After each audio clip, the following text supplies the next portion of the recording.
I want me to do a set. Yeah.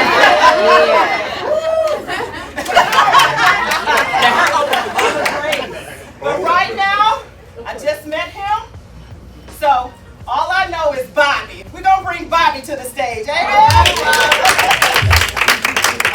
How y'all doing? How do we on some skin folk, you know what I'm talking about? I hang out with a lot of white folks and shit gets scary, okay? So I'm glad to be around my people, man. It's been a stressful year, so I'm glad y'all all look good. We only got 2 masks on, so everybody taking care of and breathing well. You know, bald, as you could tell. This shit is not an option. This is all, you know. I had dreadlocks in 2019, so I'm really mad. I've been stressing the hell out, boy. And ain't nobody being nice about it either. Next person tell me I look like Carl Winslow from Family Matters. Don't owe me a damn round. Don't y'all laugh at that. That ain't funny. As soon as I walk in the room, people got jokes. It's a rare condition in this day and age. Where you going, Baldy? Shut your ass up. My elbow drop. Y'all look good, man. I'm happy to be here. I'm getting fat too because of the pandemic. I'm stressing though. I'm just stressing. You know, I'm trying to be. That's why I'm here. Maybe make me be a counselor. Maybe get my life back in order because it's rough, dog. I'm putting on weight and going bald. I be trying to go to the gym and work out, and be healthy, eat right. You know. But as you get older, like I'm 38, so as I get older, fat start accumulating on my body in places that I didn't know fat could accumulate. You know? You know what I mean? Like I can go to the gym tomorrow. I can start eating right today. But this shit ain't going nowhere. You know? Stop laughing at the sad parts, family, okay? I don't know what I'm gonna do about this big ass meat shag I got growing on the back of my face. They ain't got no machines at the gym either. I'm like, how do I target this, man? Can you tell me how I get this shit together? It's sweat when I'm not hot. It pisses me off. I ain't gonna lie to y'all. I'm like, y'all ain't got no neck machine at the gym, no shit like this. Y'all ain't got no neck. Put my head in and get that. I've been stressing, man. I'm married, so that's why I'm really stressing. I've been married for like 3, 4, 5, 6, 7, 8 years, and y'all help me. Marriage is hard, man. You ain't even got married people by round of applause. I ain't even people married here by round of applause. Okay. Real sad claps about being married. You know what I'm saying? Yeah, he here right now. Marriage relationships are hard. You ain't even got to be married to feel the pressures of a relationship. Because every relationship got that dynamic of somebody being better than somebody else, you know? It's never like a doctor marries a lawyer. It's always like a doctor marries a crackhead or something like that, you know what I mean? And I'm the crackhead in the relationship. I don't want y'all to get the wrong idea. My wife is incredible. You know, my wife had her master's degree by the time she was like 23 years old. She has a real job, family. She goes to meetings and shit. It's intense. I hear her say super important shit on the phone all the time. Shit I've never had to say at any job I've ever had. You know what I mean? Stuff like, yeah, I can email that to you. Stuff like that. You know what I'm saying? That is super important. Y'all emailing people? I ain't never had to email nobody I ever had to work with. Never had that kind of job. Most I've ever had to do is text somebody like, I'm gonna be late. Please don't use my PTO. Please. It's hard though, man. You know. And here's the thing though. My wife, I've identified the gap in the relationship. You see, my wife comes from a 2-parent home, right? I'm from a broken home.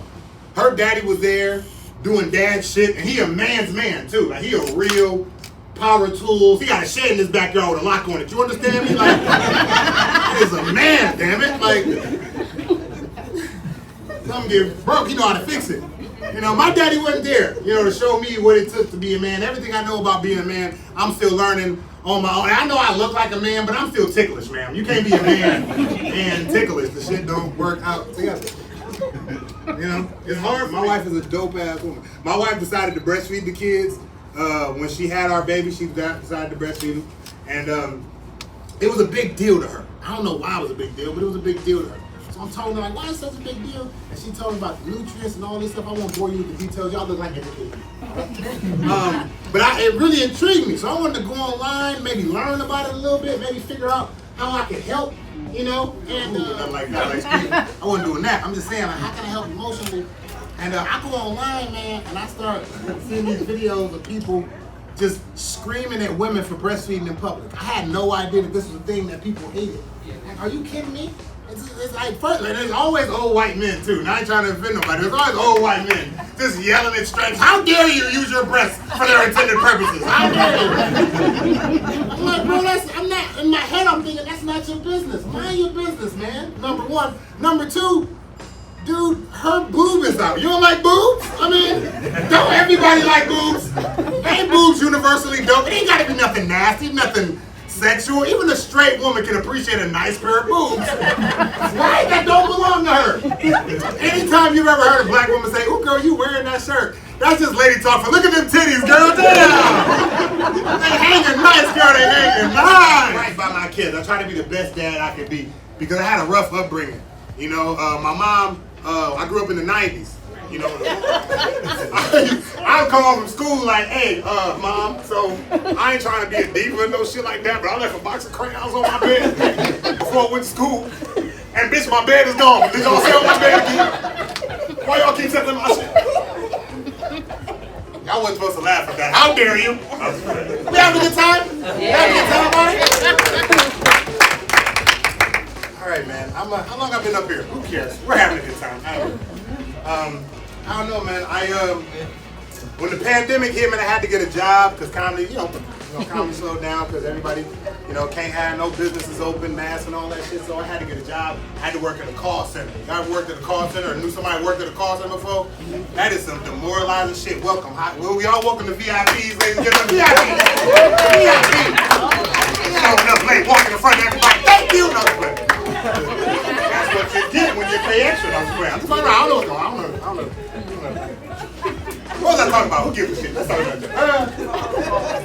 Call center, yeah, man. I worked at a call center, man. That shit is horrible, dog. That's where the calls go.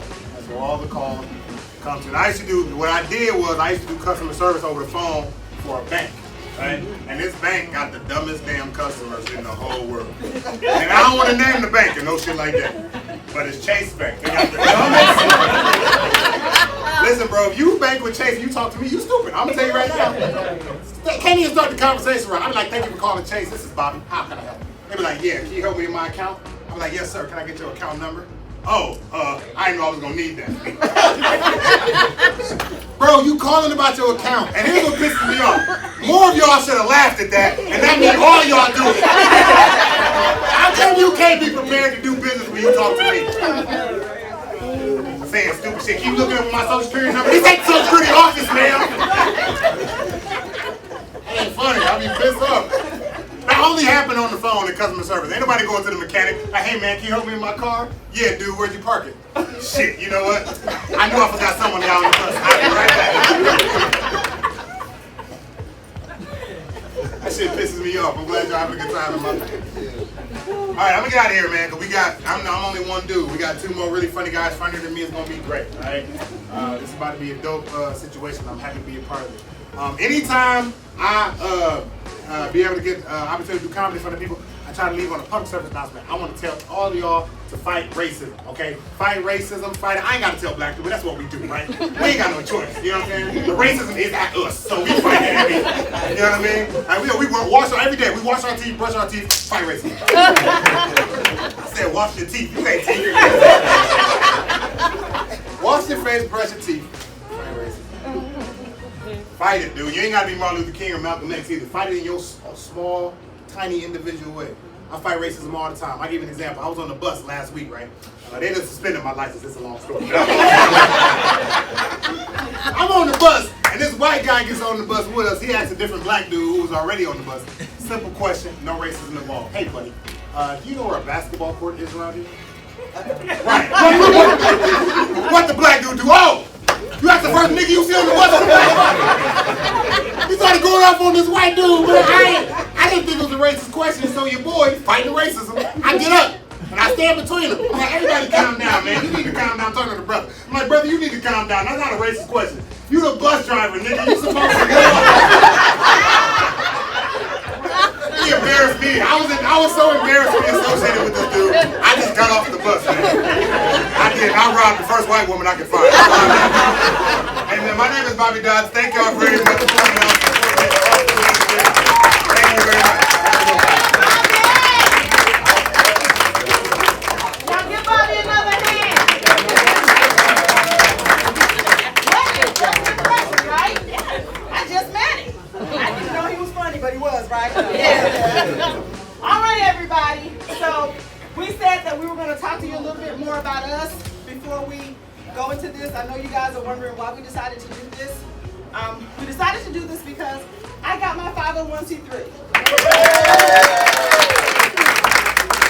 So this is to celebrate moving into a new space. The office is growing. I have about 6 residents that work with me. Residents are students that are getting their master's degree from, various universities around the area. Y'all make me nervous. But yeah, and then I have 4 staff members. Devin, who's standing back there with the nice little shirt on. We got Dawn, who's standing over in the corner. We have my daughter Malaya. She's doing all the sweets and delectables, y'all. Remember, she got a tip jar out there. I need my money back for that flour. Yeah, so we have, and Miss Leela, who's over in the corner. There she is. She's always rocking for me. Miss Leela, I met her when I first moved here in 2002 at church, and we just clicked. She didn't even know I was doing social work. And as my career grew in social work, our connection grew, and she's been with me the whole time. So I just really love it. And I have my amazing IT people, Jennifer and Olivia in the corner back there. All these designs that y'all see, anything you see on social media, that's them, it's not me, okay? So if y'all got an issue, see them.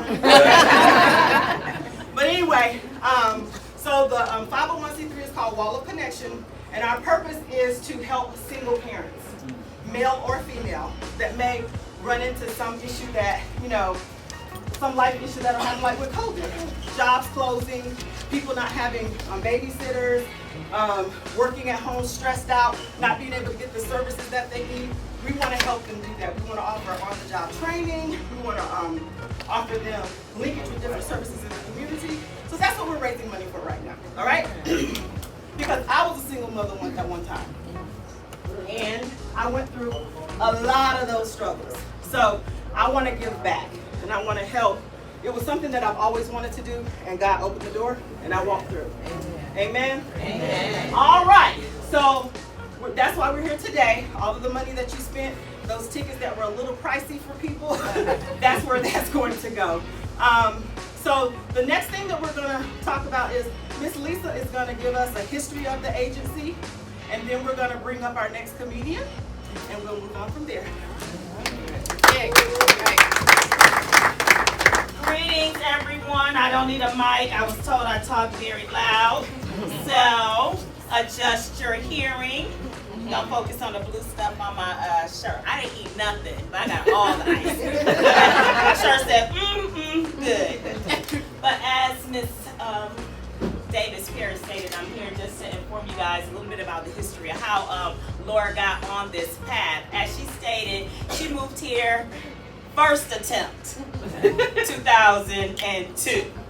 Then she was like, oh, I can't stay there, I need to come back. And me being the friend I am, please come back, please come back. She came back and she said, girl, this ain't for me, I gotta go. So she moved back here in 2005. She continued her education. She achieved her master's degree. She started working with, I think it's Nationwide Children's. She worked there for a number of years. She gained a lot of experiences, and she made some good connections there. She felt a calling. She was like, this is not enough. I used to talk to her daily, and she was like, Lisa, I'm doing this, but I just feel like I need to be doing something else. But her passion, she knew she was going to pursue her PhD, which she is a PhD candidate at this time. So after she finished her master's degree, she was like, I'm gonna start my own counseling agency. I was like, yeah, girl, do it. And she did. And she was like, well, how am I gonna do this? I'm working here, but I know I need to do this. I was like, girl, leave children. Leave them. She was like, but I can't. I said, yes, you can. And other connections she made there, she saw them, and they was like, yes, you can. You need some space. So we gifted her space. A very good friend of hers and co-worker gifted her some space because he said, I'm leaving. He's doing very well in his agency, and he gifted her some space. So you have to pay attention. This is a pause. You have to pay attention to who God connects you to. You know, you may want to do one thing, you see somebody doing something else, and you're like, oh, I wonder how they doing that. I want to do that too. Listen to them. If they're inviting you in, if they're opening a door and they're sharing their experience, lean on the things that they're sharing. So Mr. Darren offered Laura space. He was like, come on over here. Do what you got to do. I already know that's what you wanted to do. And she took it. She was like, oh, I'm going to have to leave here. I was like, yes. Sometimes God will force you out of a position. Because sometimes we get comfortable, right? Yep. We be like, oh no, okay, mix this check, this good insurance, I got kids, I can't leave it. I can't leave this good job with these insurance. But when God is beckoning you to do something different, you have to trust what He's already placed in you. He told her she was going to have her own agency. He used her life history to catapult her in the direction of counseling, and that's what she does in social work.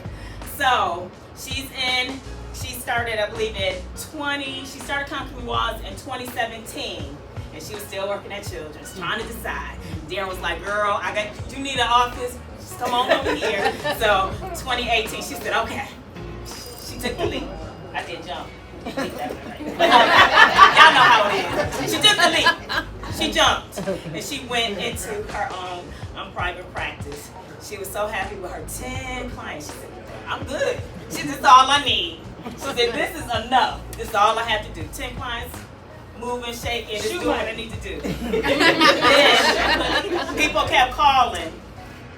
They kept calling. They saw her little picture on the little website. They was like, oh, she look like that. I want to see what she all about. Let me try, because representation matters. Sometimes we need to talk to somebody that look like us, somebody who's been through some of the things that we've been through, or at least they can understand, a little bit more understanding. So she was like, oh, I'm getting these calls, maybe I really need to leave. And Children's made a way that she had to leave, because she couldn't do that and her private practice. They was like, no, you gotta choose. But most people would have did what? I'm gonna keep this good job with this insurance and I'm gonna be okay. But she was like, nope, I'm gonna trust God. So she trusts God. She put her trust in God, and she continued with Conquering Walls. I don't know how many clients they have now, but they got a whole bunch of them. And she is here today, as she stated. They started their 501c3 as the partner agency to that, to help families, single parents, and her community. I think that's the history. If I missed anything, she gonna tell you. That's it. Thank you.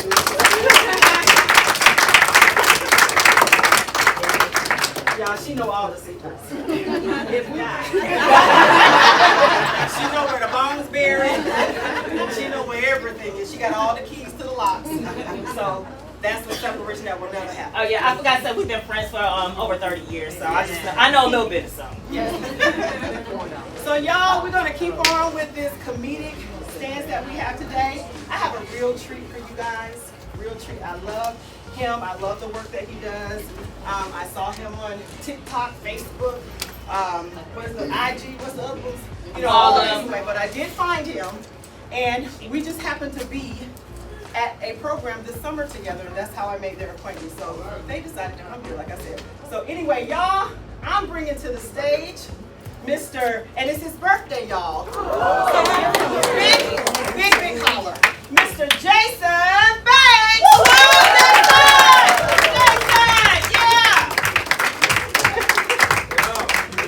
Hey, first of all, cut the music. I'm light-skinned, nigga.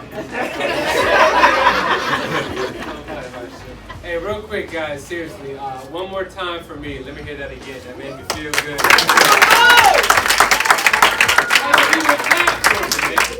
Remember when you're little, when you're getting potty trained and you would pee in the toilet and your parents would clap for you? I used to love that shit. It made me feel like I was good at something. You know? Like sometimes today I'll be taking a pee and I'll look down and think to myself, you still got it, nigga. Like, you know, lost a step. Look at you go. If you're feeling friendly, though, I want you to clap for my man Bobby Dodds, man. We take him on the road. Bobby is a very funny guy, very friendly, a little too friendly, if you ask me. And I'll give you an example. He called me up the other day. He said, Jason, let's go get something to eat. He took me out to eat. He paid for it. He said, hey, man, let's catch a movie. Took me to the movies, paid for it. Then he took me home and dropped me off. I felt like a bitch. I felt like I was on a date. I didn't know what to do, you know? I just leaned in, kissed him, told him, I would love to see you again. If he's gonna pay for everything, I want to see him at least 2 more times. You know? I don't have money like that. My wife came outside. She said, "Who the hell is that?" I said, "I think it's my boyfriend."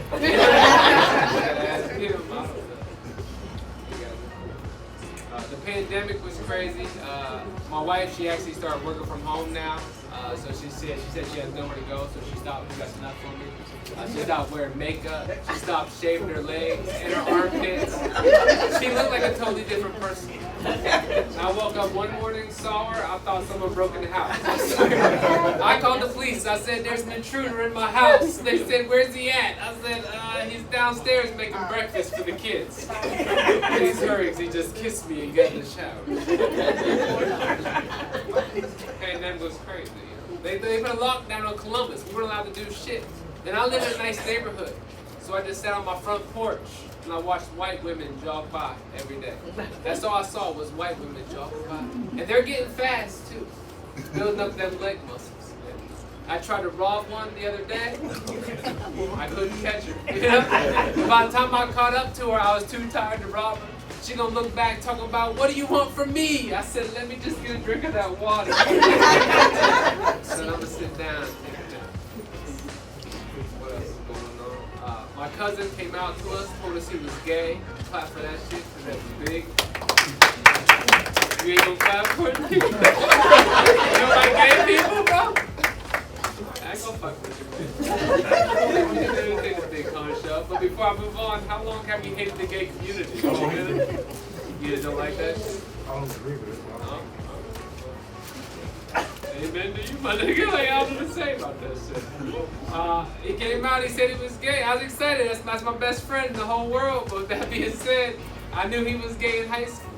I knew he was gay in high school because after every single football game, he would sprint to the locker room to be the first one in the showers. Now here's what made me suspicious. He wasn't on the football team. He didn't even go to the school. And it probably make you happy to know that this is a made-up joke, nigga. So you got no reason to be mad. You can smile now. I ain't never had to think of my comedy show all my life. He's like, I don't agree with that. He ain't about to leave. He ain't about to work. He ain't gonna give you business now. I fucked it up. You don't need therapy. I ain't going there, nigga.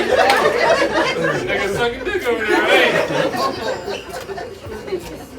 I'm sorry, sir. You good, bro? It's my imaginary cousin, bro. All my other cousins fucking women, so you good. Let me talk to somebody higher than you. I was like, "Ma'am, I'm the highest guy in this house. I just smoked a blunt during lunch. You can call my cousin Brandon. He gets high as shit. If he don't work here, you gotta call him an artist. You know? Make a sandwich. I gotta stop driving when I'm high. Not because I'm dangerous, I just get paranoid and do weird shit. I was driving down the highway, high as shit, and a funeral procession merges on the highway. Everybody surrounds me, so I get to my exit, I can't get out. I start honking, I'm smoking. I look in my rear view, there are 2 cops behind me. I was so high, I didn't know what to do.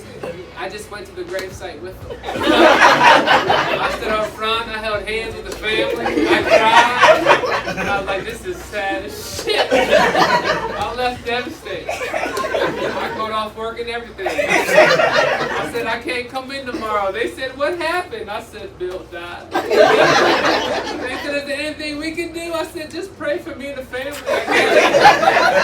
Do what you want to do. I hate everybody I used to work with, man. I used to work with a guy named Steven whose breath smelled like shit all the time. He had morning breath in the evening, and I hated that shit. Yeah, he invited me to come to his house. Well, first of all, I couldn't imagine being his wife and having to kiss that breath. You know what I mean? Like I told him, if I ever need CPR and you're the only one around, let me die. Brought that shit in my mouth. And he found out that I was a comedian, so he invited me to his house to do a little podcast. Dirtiest house I ever been in my life. He had dog shit, cat piss all on the ground. I couldn't breathe the whole podcast. I'm just dry heaving. And he's asking me stupid ass interview questions like, if you had one wish, what would it be? I said, to be outside. I wish I was on the porch, nigga. The carpet was so dirty when I left, I wiped my feet before I went outside. I didn't want to get it on the grass. You know what I mean? It's fun. I feel like you still staring me down. It's a fake cousin. He ain't real, bro. So, man, you gonna look for him in the morning. You just staring at me, nigga. I wouldn't have came here. I knew they was gonna talk about this. Don't fuck me up after the show. I'm half black, so I can't fight. I made fun of one guy one time. He comes up to me after the show. He's like, "Hey man, you ain't nothing but a bitch." I didn't know what to say. I'm like, "You wouldn't hit a bitch?" Which I'm saying, right? Light skin, we do shit different. We snitch, bro. Light skin, we don't give a shit.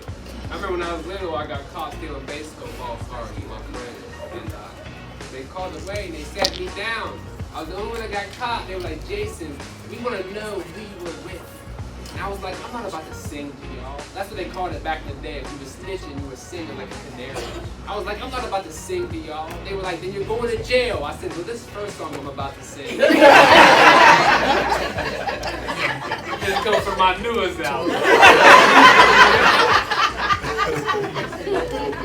So they didn't take me to jail, but they called my parents. And my mom came and she picked me up and she was taking me home and I was spooked, so I knew my dad was going to be mad. And I said, "Mom, Dad's going to be mad." She said, "Baby, do you want me to tell her for you?" I said, "That would be amazing. But I think he's going to go crazy." She said, "Don't worry, I'll stay with you the whole time." So I get home and I go to my room, I'm sitting there and she brings him upstairs and she walks in and she just smiles at me and a sense of relief comes up from my body. And she looks over and she was like, "Gene, today, this little dumbass was costing a baseball card." And she walked out the room. And left me there to die. And this man beat the shit out of me. He beat the crime out of me. I never stole again. And I played baseball. I wouldn't even steal the baseball. You get a wild pitch, my coach be like, "Go!" I said, "Oh, nigga, I'm a Christian." Athlete, bro. I played basketball for a day. Day one on the basketball team, my coach said, you ran a lot of basketball. We ran all fucking practice. Day one, my coach said, "On my team, you go hard or you go home." So I said, "Fuck it," I went home. That's the only options we have. I'm playing on whatever video game.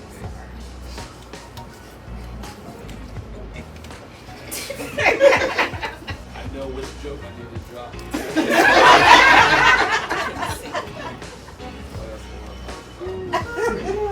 feel like that was really, I appreciate you guys. I felt like I should be recording you, man. Get her out of here. I didn't realize that a 9-year-old in the building. I've been coming the whole time. I feel bad as hell. Who's your mom? I'm so sorry. She heard it. She heard it all before? You just as crazy as I am. She told me about you. Let's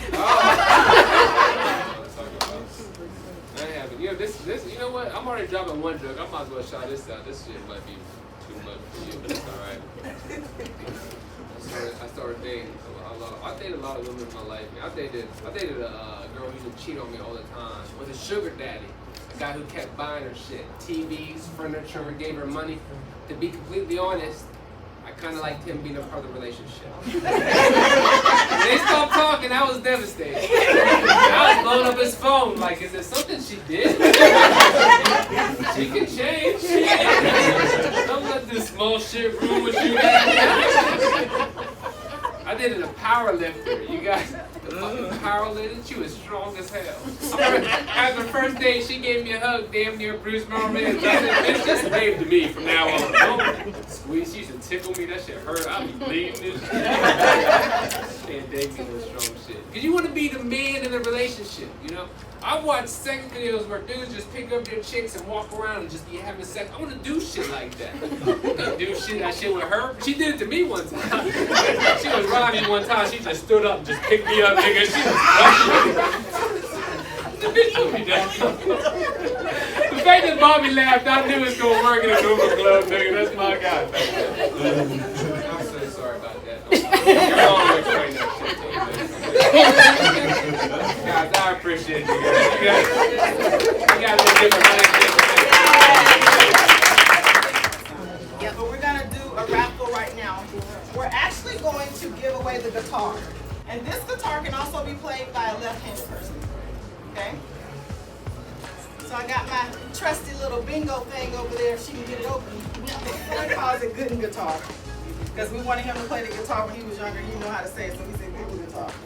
But this is a really nice guitar. So how everybody been since COVID? Y'all feel free? I see y'all walk around with no mask on. Except for y'all, but everybody. And that's all right too. That's all right too. I'm a selective mask wearer. And we went out of town to Florida, and the last time I went to Florida, I came back sick. So this time we wore our masks. So I'm a selective mask wearer. But it's always good to be protected, right? Yes. What do y'all think about the election coming up? Vote. Exactly. Y'all tell your friends, and tell their friends, and tell them to tell their friends too. Make sure that you get out and vote. All right? Is that it? Okay. Miss Daughtry, since you're our last comedian for today, he is someone that reigns from Columbus. I don't know if you've seen him around. I think I might have been in the store with him here or there every now and then, you know. But he is amazing. I saw him at the Funny Bone, and I thought he was awesome. So when I ran into him at an event, I was shocked. It was so awesome to be around all that funny, right? But anywho, some of you may not know him, some of you may, but I want to bring to the stage Mr. Kenny Ma! Oh, thank y'all. Kenny!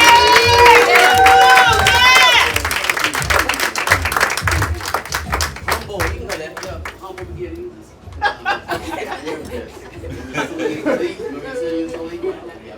mean, it was cool. The pandemic is cool. I mean, we had to deal with a lot of stuff. A lot of us changed a lot of things in our lives we don't do anymore. Like, I don't do any more mall shopping. I do all my shopping online.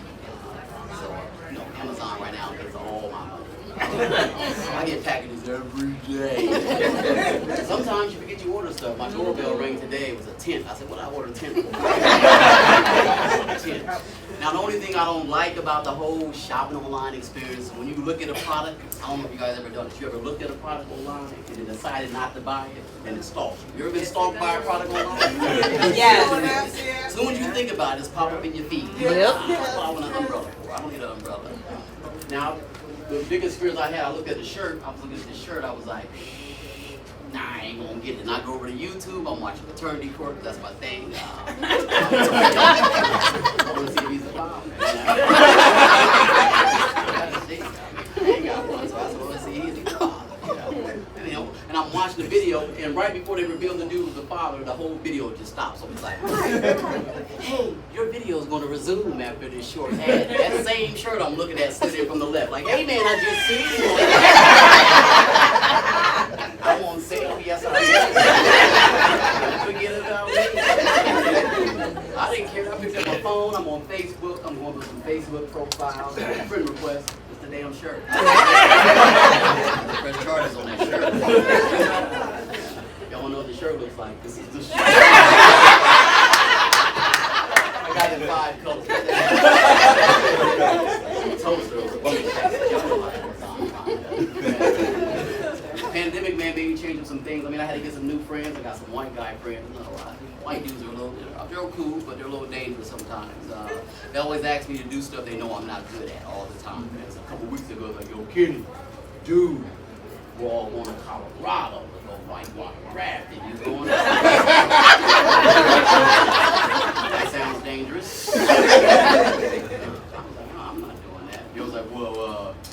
you're not gonna go? I said, no, I'm not going. I said, why would I go? Whitewater rafting. It says whitewater rafting. Whitewater rafting. That's not for me. But I did tell them I would go, but they know I can't swim. A lot of us, we can't swim. It was like, well, what happens if we go and one of us fall in a deep body of water and we start to struggle? I said, dude, that's simple. I'll sing at your funeral. I said, the only way I'm going to learn how to swim is Jesus became like a lifeguard. That's it. He was the best lifeguard ever. You fall in, okay, get one up. Get on up. Pull you up out of water. There you go. That's it. How you do it. It's cool. I mean, I have what you call a supersized family. I don't know how big your families are, but I have a congregation. I got 8 brothers, 3 sisters. I got the same mom, same dad. Very busy. We nicknamed my parents growing up UPS. That just means unprotected sex. Straight, never do a break. Ooh, yeah. I'm the 3rd oldest of all my siblings. 3rd oldest. But I never even knew 8 of my siblings was being born because my mom never got any weird pregnancy symptoms. She never got a big stomach, no weird eating habits. She would just walk in the room like, hey kids, woo! I'm not feeling well. Your Aunt Jean's here to watch you. I'm like, wow. We go to sleep, wake up the next morning, there was a baby. And it kept happening year after year. My oldest brother, Daryl, said my mom was stealing babies from the hospital. We believe it. You know how scary it is to think your mom was stealing a baby? Every new baby that came in, we got a milk cart trying to match up the face. And we're like, hey kids, would you guys like to watch cartoons? It's like, no, we need to watch the news to find out what these babies Then you got 11 kids in the house. It's hard to find like a landlord to rent to. Every time we had a kid, we had to move to a different house. And I remember this like it was yesterday. She took 11 kids in to meet this landlord. He was like, ma'am, how many kids you got? She said, oh yeah, I got 11 kids. He was like, yeah, we can't rent to you. He was like, that's too many kids. She said, well, how many kids is too many kids? He said, 11 damn. It was weird like that. You know, you're having a big family like that. The hardest thing for us is like to go on like a family vacation. It's hard. We didn't have a charter bus. Our family car growing up was a 1976 Chevy Nova. That was our car. It was a coupe. And if we had to go somewhere, my mom would just yell out, hey kids, who wants to go to the zoo? And whatever you was doing, you had to drop it. Because if you didn't fit in the car, you just wasn't part of the family. We'll take photos. That's what I told them. I did learn this as a kid, that most parents, while they're driving, they can't stand to hear kids argue in the car. They're frustrated. You're like, he's touching me. He's breathing on me. His legs on me. We're coming back from this family trip. There's 7 kids in the car. There's 4 of them that make the cut. We couldn't even get along. My mom was frustrated. She just turns around. She was like, listen! I don't want nobody else talking until we get home. You're going to be on a punishment until Jesus gets back.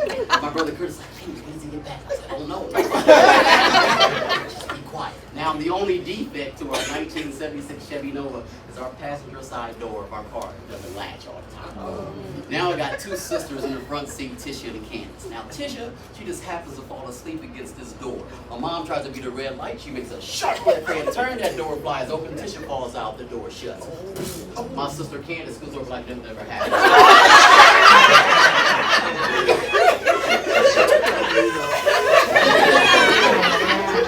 We're in the backseat freaking out like, oh!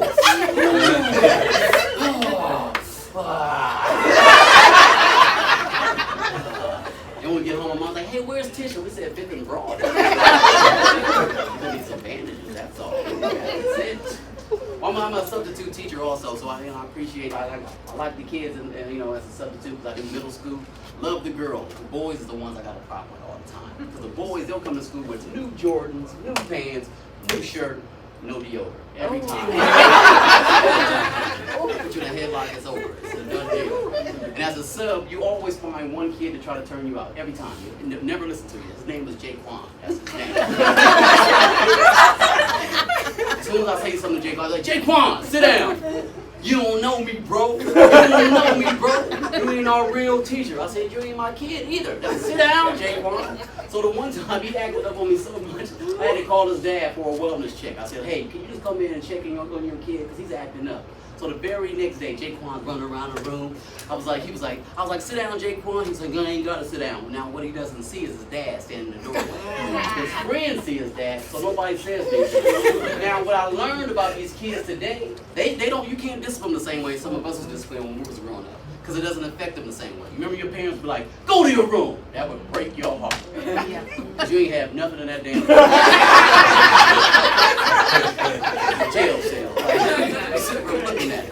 Like, man, you tell these kids that now, go to your room. That's where I was born.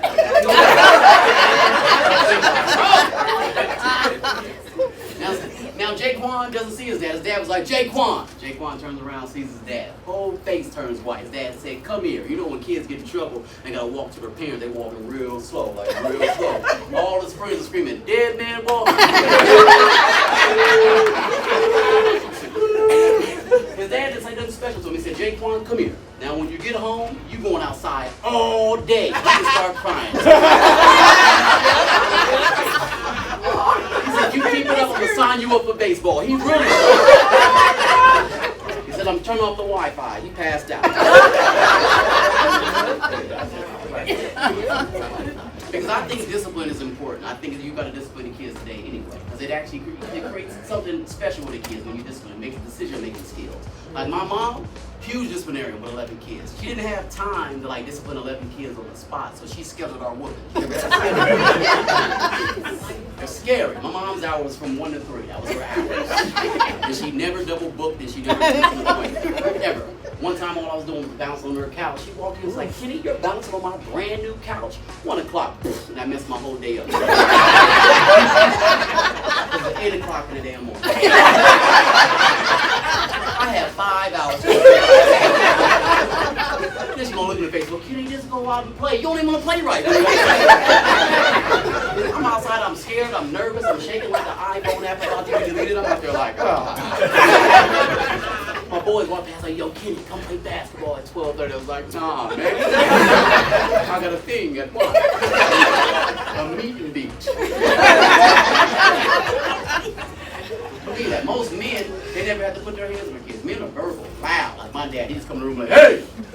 Do not tell y'all kids to sit down. You know what they say. A hard head makes a soft butt. And I'm like looking at my dad trying to be funny. Like, no, Dad, a hard head and a soft butt made all these kids. My brothers, they were laughing, high-fiving like they was on Family Feud, talking about, good answer, Kenny. And my mom walked in. She's like, Kenny, 2 o'clock.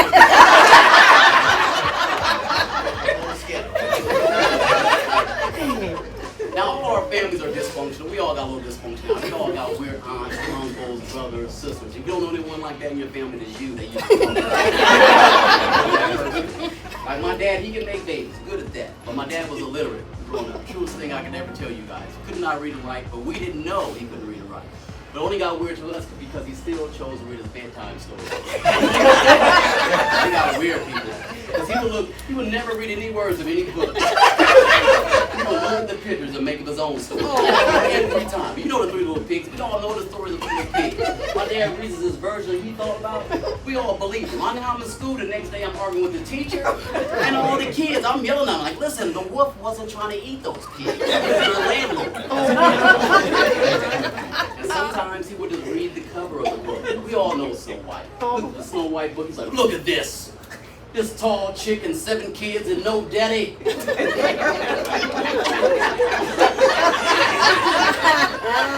Broken home kids.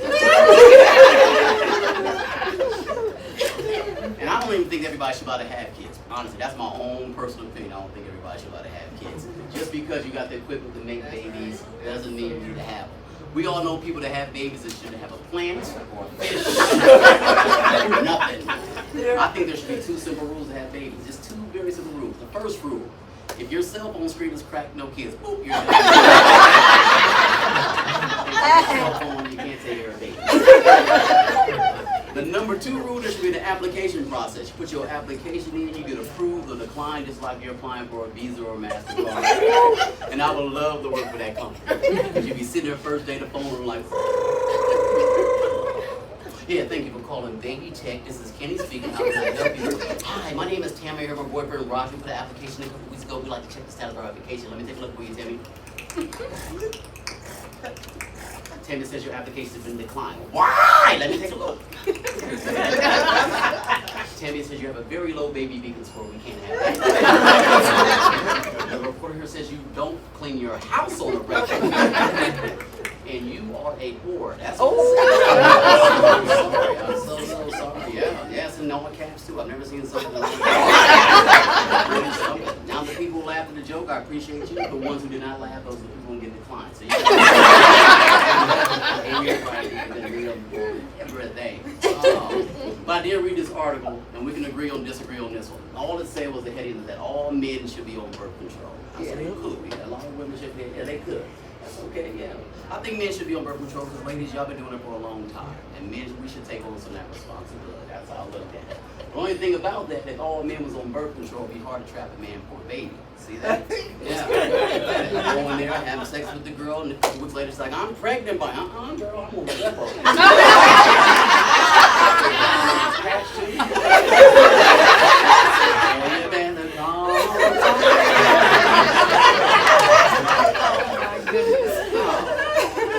Now the coolest thing I did with my white guy friends, I'm only gonna do it one time. I did it one time in October. Last October, I went hunting with them. It was weird. Yeah, I got myself with some full fatigues, and I climbed up in this tree stand for 17 hours. Didn't shoot nothing all day, nothing. And then they gonna hand me a bottle of pee and say, hey Kenny, spray this pee on yourself, it may help. I'm like, pee on my body. Who am I trying to track, R. Kelly? I said, my mind is telling me no. Hey guys, thank you so much. So we're gonna have our last pull for our tickets. Anybody interested in buying us? We take cash out. $. CWCALLC. Anybody? All right, so we're gonna do this last thing. All right, ticket number 032-3365. 032-3365. Just scream if you want. 365? Yes. 032-3365. You better stand straight up, girl. That's right.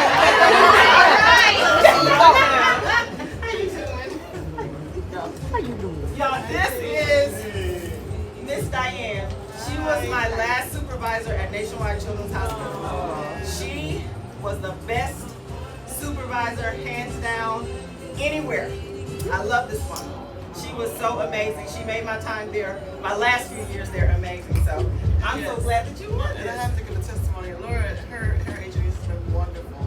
I refer people to her. I mean, they work out. They do unconventional, non-traditional things that really help families. My family, families that I referred. So they're near and dear to my heart. So I will always support Laura. Aww. And she's my birthday twin. She won this remote control heater. That's amazing. Yeah, it's called a Tommy Smart, so it's a smart heater. All right? Probably too smart for me, but you can take it. All right. Thank you. Thank you. All right. So everybody, y'all just don't know how full my heart is right now. This makes me so happy. Everybody online, hello. I'm just happy that you guys came out and I could make you smile. Because that's what my gift is. My spiritual gift is giving. I love giving. I love sharing. I love making people laugh. I love making people happy. Sometimes to my own detriment. But it's okay. Because that's what God put me here for. So I thank you from the bottom of my heart for coming out. I want to recognize a few people before we leave. As I said, we have the new 501c3, so we have our board members here today, and I want to introduce some of them. All right? So the first person, of course, is Miss Lisa.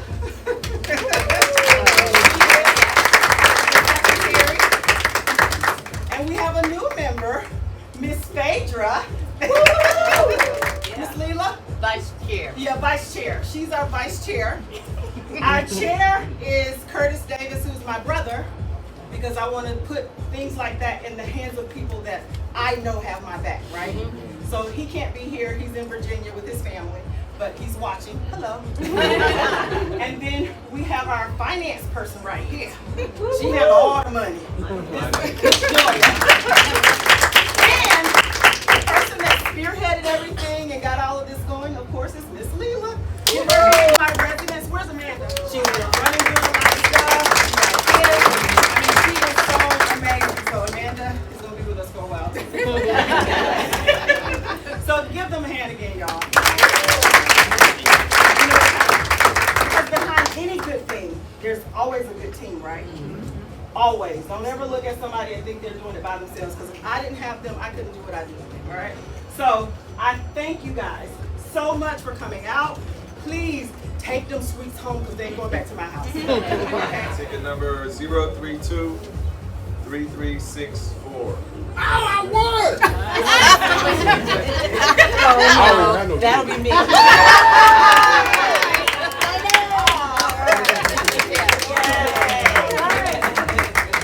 not sure how much this is, but I love this woman too. There's so many of y'all in this room that I really love. And I love you too. Because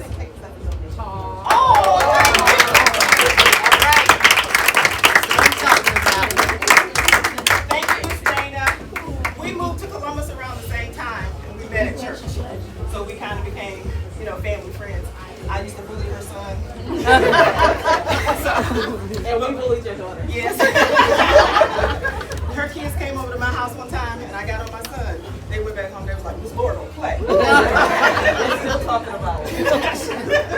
So anyway, again, thank you guys. Please tip the baker. Tip the baker. Tip the baker. But anyway, go out, grab something on your way out, and I hope to see you guys again soon.